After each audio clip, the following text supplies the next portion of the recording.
Importante mensaje del presidente de El Salvador, Nayib Bukele, en prestigioso programa de televisión estadounidense. Expresó que la política en el tercer mundo ha sido muy corrupta, todos lo saben, vea su intervención completa. Well, that's why they hate free speech. Yes.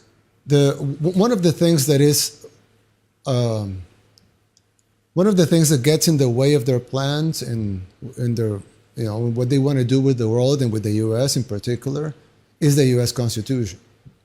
The U.S. Constitution is very well written, and you would think these guys that wrote it, they were very, very smart and forward-thinking. Yes. And when I say forward-thinking, it's not like we are talking about 5 years from now. Yeah. They were talking about 200 years, 250 years from when they wrote it. I mean, they're probably more than geniuses. And I'm talking. Yes. And the concept of strict free speech, even though, of course, the definition of free speech is that a lot of that speech, you're not going to like it. That's the whole definition of it, right? Right. But the problem is that now with social media and with hyperconnectivity and everybody having a voice, now they want to ban free speech because now they can't control the narrative like they did before. So now they want to ban free speech, and you have world leaders come up to stage in the UN or everywhere, and they would say, "Oh, to protect free speech, we must censor some free speech so we can protect the rest of the free speech." Yeah, I'm not making this up. I'm summarizing what they said. So you would think these Western leaders of democracies, they would be promoting free speech like they did 50 years ago, but they're not promoting it anymore. And you would have people, you would have presidents being banned from social media right here in the United States. I know. While they are sitting presidents. I mean, just imagine the concept of banning, even if you don't like what he's saying, that's the whole point. Doesn't matter, right? Doesn't matter. In fact, it matters. You must, the true test, if it's you will allow the free speech of someone you don't like, saying something you don't like. That's the proof, right? So, but just thinking of the concept of banning the free speech of a president, of a sitting president of the most powerful country in the world, shows you that the real powers now are way above the U.S. government power. Yes. So the guy, he's not in charge anymore, but the guy that was in charge of the U.S. government wasn't able to speak because he was banned from all platforms and social media platforms, of course. And that happens while he was a sitting president. So that will tell you about how scared they are about free speech. They hate it. They hate free speech. They hate the Second Amendment, for example, because how can you control so heavily armed population, right? So I mean, the Constitution, it's the U.S. Constitution. It's between them and their plans, but they are acquiring a lot of power that it's supranational. So the U.S. Constitution, it's a national thing. So since their powers are supranational, let's say Facebook or Instagram or TikTok, their powers are supranational. They don't have to abide by the U.S. Constitution. They do whatever they want. So these are not the owners of the world. These are just operators of some businesses. So this will give you like a hint of the size of the power that it's behind the things that you're seeing happening here in the U.S. or all over the world, things that don't make any sense for citizens, for families, for the country, for the well-being of human beings, for liberty, for democracy, for free speech, for your real and basic human rights. But it makes a lot of sense for them. So it sounds like if the leaders of individual countries are making decisions that are not in the interest of those countries, they hurt the countries they lead, that maybe their greater interest is in something beyond their countries. Yes, definitely. Definitely, yeah. I don't see another rational explanation for that. Yeah, it's the only rational explanation. And that's why I tweeted one time that the USA is too powerful to be destroyed from the outside. Actually, geographically, nobody can invade the US, the United States. Nobody. I mean, even if huge armies will collude and want to attack the US, it's impossible. I mean, you have to cross all the ocean, all the Pacific Ocean and all the Atlantic Ocean just to get to the shore. I mean, it's impossible, right? And the US has military bases, so it's impossible. So the only way the US can fail, and this is not my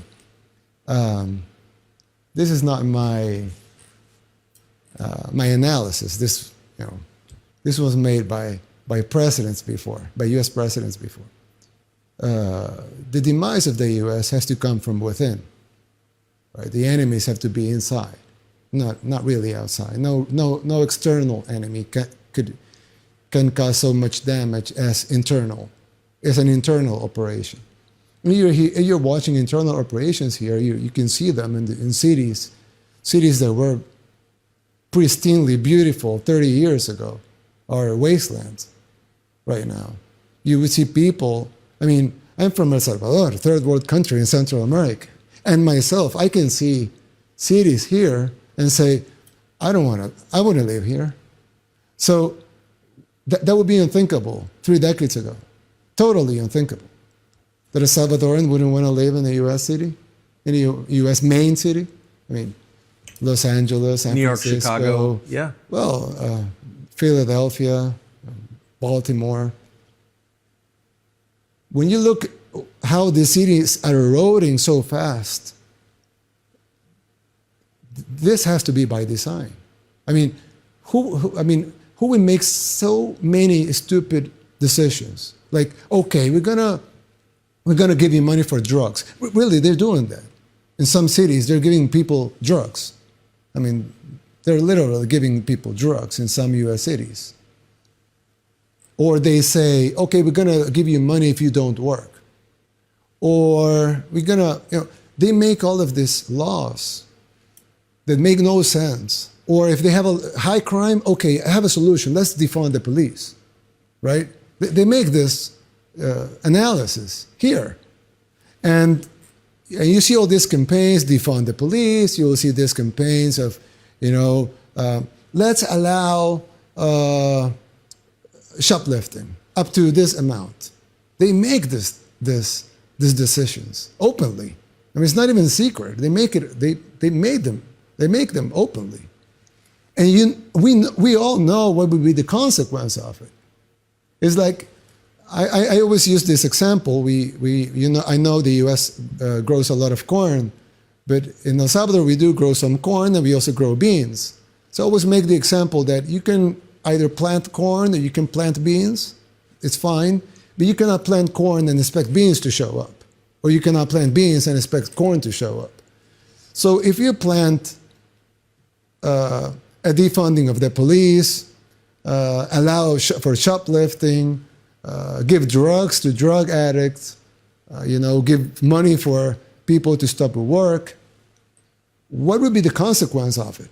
You will destroy the society, you will destroy the city, you will destroy the economy. And it's not only a logical thing to think, it's already happening. And when they see more problems, they say, oh, so we need more of the same solutions that caused these problems in the first place. And they enact more of them. So they have more problems. And they enact more of the same solutions that cause those problems, they have more problems. So you would think these people, they can be so dumb. Of course they're not. They're smart. They're very smart people.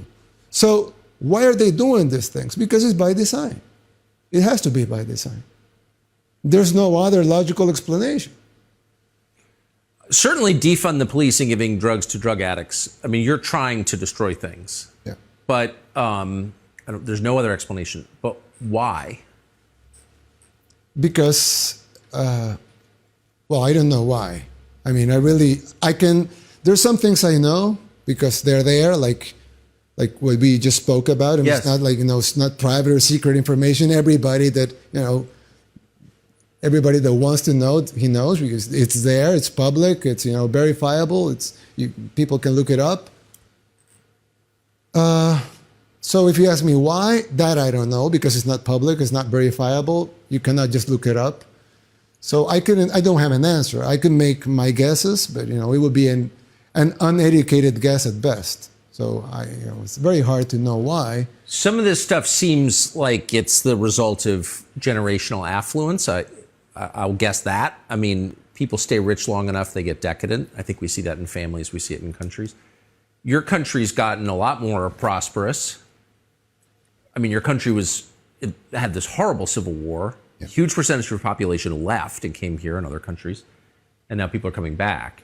So your country's getting richer. Are you worried that these kinds of problems, this sort of social chaos, will come with the fact you're getting richer? Well, no. I mean, yeah, I understand the concept of hard times create Yes. strong people create good times create weak people create bad times. Yes. I understand the concept. I don't think it's that simple. I guess to make the question a little more precise, there are NGOs, international agencies, governments that push these policies Yes, they on weaker countries. Yes, they are pushing it very hard.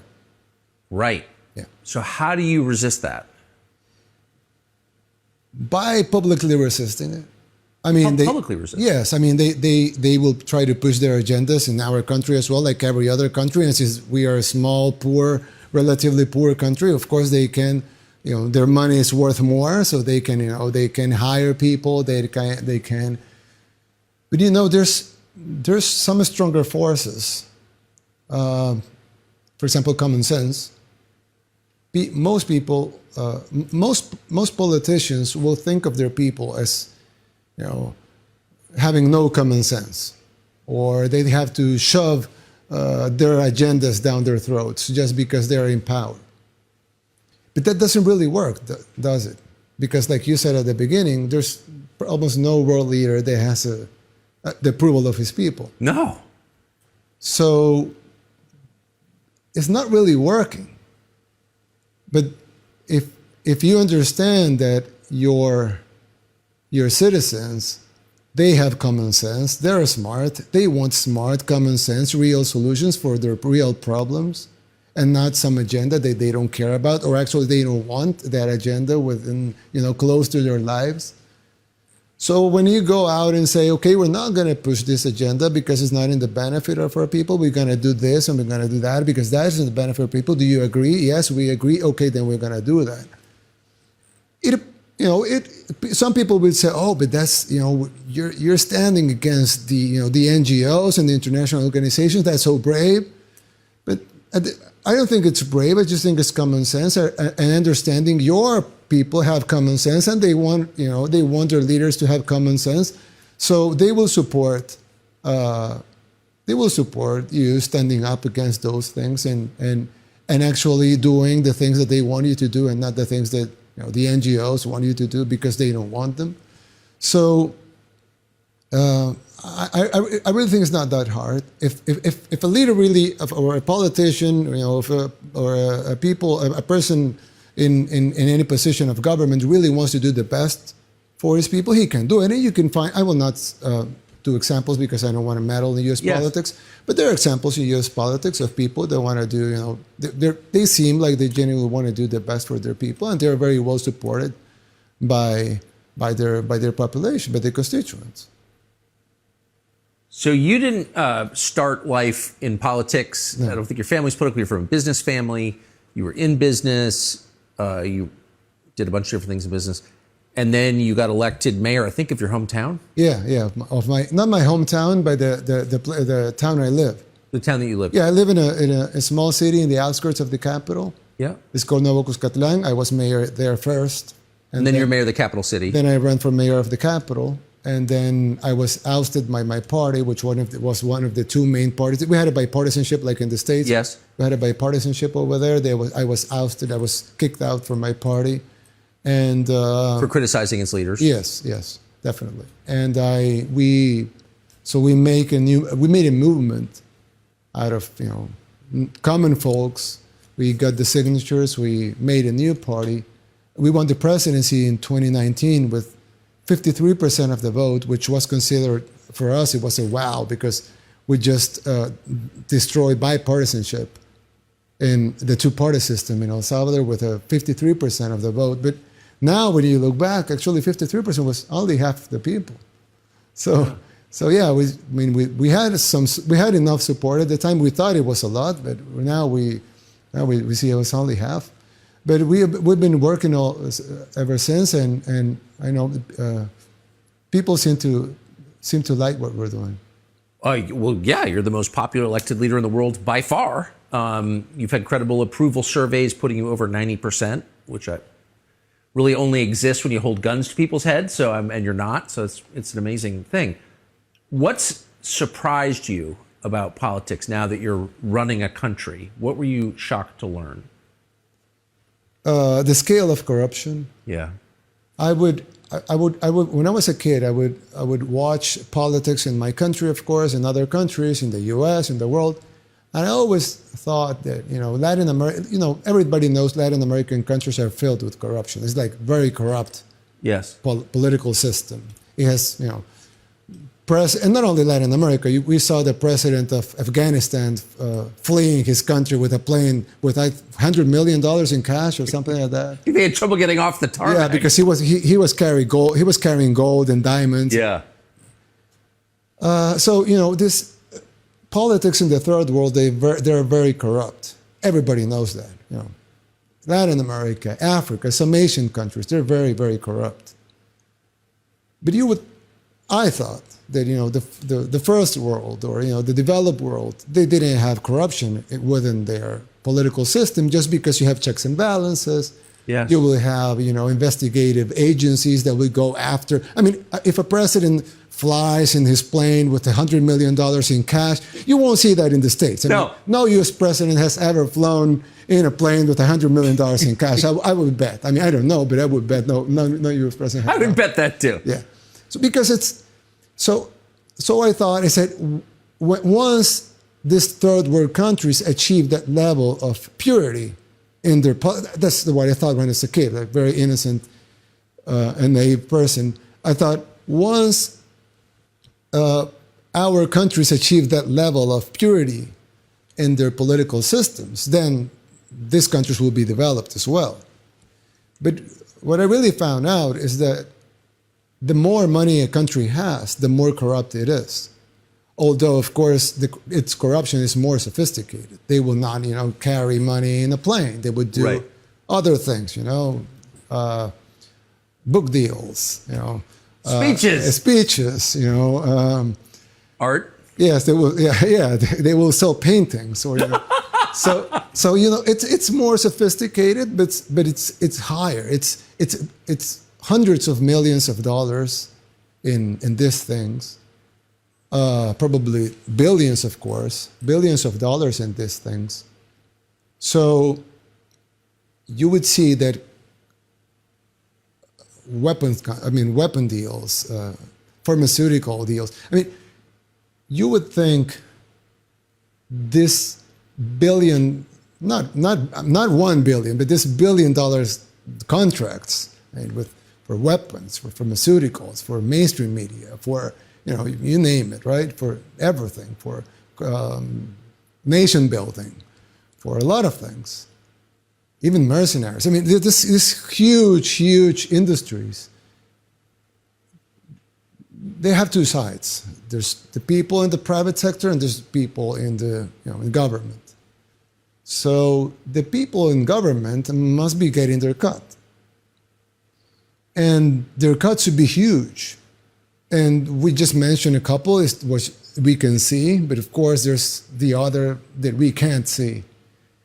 And so once you learn that actually corruption is everywhere, it's not only in the third world countries or not only in, puppet presidents, but actually also in the puppeteers, and more so in the puppeteers. Of course, the puppet will get a smaller cut. That's why he takes the bags with the money, because it's his cut, right? Yeah. So he gets the smaller cut, then the other guy gets a bigger cut, and the bigger guy gets a bigger cut, then the biggest guy gets the biggest cut, right? So once you understand that most of the political system is corrupt, then you understand how you should behave in front of that corrupt system, knowing that, of course, you're not corrupt and you want to fight it, but you don't have the strength to fight it. But at least you can keep your people safe from it, and you can do the best you can from your work and try to stay safe. I think that's enough in Can you stay? I mean, I wonder about that.